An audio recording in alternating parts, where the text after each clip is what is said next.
Welcome to the instructions video for the Ideal Transformer Interactive Calculator.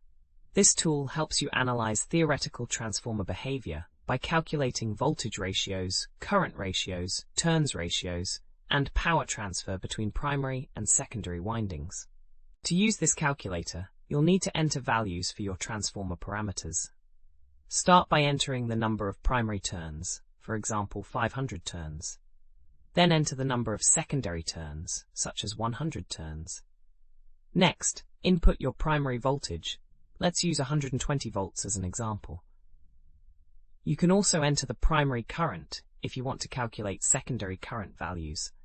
The calculator will automatically compute the turns ratio, which in our example is 5:1. It will also show you the secondary voltage, which would be 24 volts in this step-down configuration. The results display the voltage and current relationships based on the ideal transformer equations, assuming perfect efficiency and no losses. We have thousands of other free engineering calculators on our website. Head over and check them out.